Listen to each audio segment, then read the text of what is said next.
Hindi lamang basta-bastang kontrata ang napirmahang petroleum service contracts ni PBBM noong Miyerkules. Bukod kasi sa may mga ultra-bilyonaryong Pilipino at banyaga ang kabilang sa mga kumpanyang binigyan ng kontrata, isa rin ito sa mga posibleng kuna ng enerhiya ng bansa, lalo't inaasahang paubos na ang reserba sa Malampaya. Kung ano ang epekto nito sa bansa, alamin sa Special Agenda Report ni Paulo Barcelon. 8 petroleum service contracts na sesentro sa oil exploration sa Luzon, Visayas at Mindanao ang pinirmahan ni Pangulong Bongbong Marcos nitong October 8, ang pinakamaraming service contracts na inaward sa loob ng isang araw sa ating kasaysayan. Sapagkat ang langis ang nagpapagalaw sa ating ekonomiya mula sa mga sasakyang naghahatid ng pagkain hanggang sa mga pabrikang lumilikha ng kabuhayan.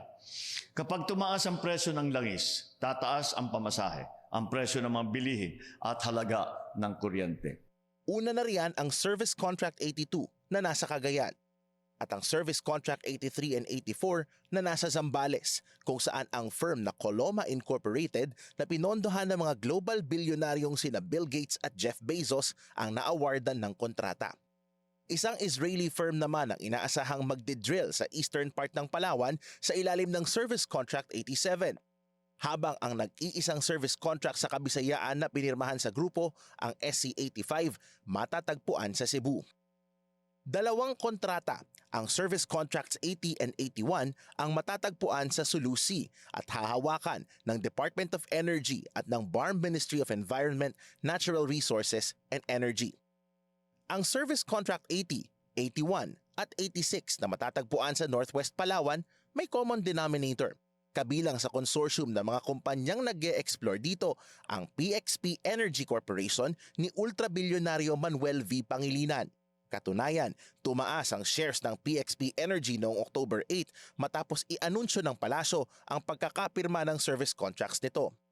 Kasosyo ng PXP Energy sa SC80 at 81 ang isang Australian at British company at ang Philodrill Corporation na isang lokal na kumpanya. All-Filipino corporate lineup naman ang katuwang ng PXP sa Palawan. Hindi na bago ang PXP sa industriya ng exploration dahil ito ang may hawak din ng controlling shares sa Forum Energy Limited na may hawak ng Service Contract 72 na matatagpuan din malapit sa Palawan.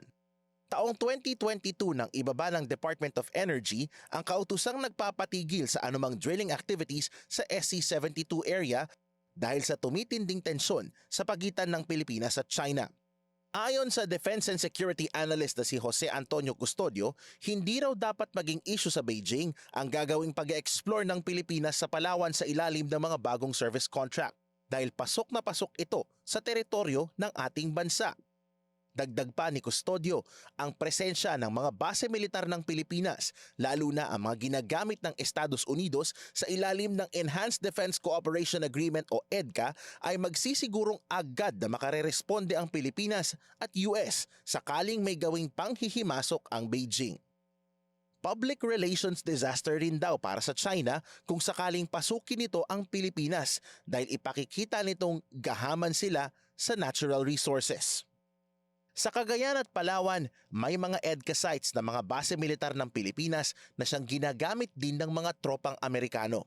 Ayon kay maritime law expert Professor J. Batong Bakal, internal security matter ang exploration ng Pilipinas sa Northeast Palawan at sa Sulu Sea.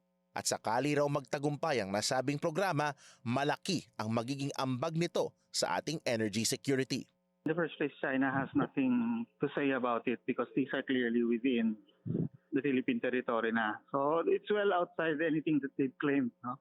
Mm-hmm. So wag silang, kumbaga they have no right or basis to say anything about these service contracts. Pero bukod sa implikasyon ng mga bagong petroleum service contracts sa ating seguridad, inaasahang papalakasin din ito ang energy sources ng ating bansa. Mismong si Pangulong Ferdinand Marcos Jr. na ang nagsabi na nasa 340,000 barrels ng liquid fuel ang inimport ng Pilipinas at tanging 1,000 barrels lamang na galing sa local sources ang ginamit ng ating bansa. Dagdag pa riyan na may 46% pa din ng natural gas na ginagamit ng Pilipinas inaangkat pa mula sa ibang bansa. habang lampas kalahati ang galing sa Malampaya gas field sa Palawan na unti-unti na umanong nauubos. We're hopeful that there will be more source for Malampaya, but tama po kayo, in case na kumukonti at dumadami din yung Pilipino, dumadami din yung demand ng energy natin, we will have enough supply na atin.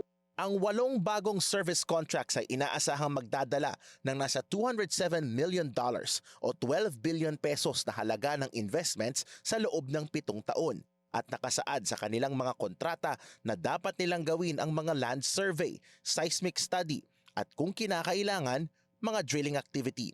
Isa rin sa mga nakasaad sa bagong service contracts ang pangangailangang sumunod sa mga environment at safety standard at dapat maglaan din daw ng pondo ang mga kumpanya para sa educational scholarships, capacity building at community development dahil kailangang alagaan din ng mga kumpanya ang mga komunidad na kanilang pagkukunan ng enerhiyang lubos na kailangan ng sambayanan. Para sa agenda, Paulo Barcelon, Bilyonaryo News Channel.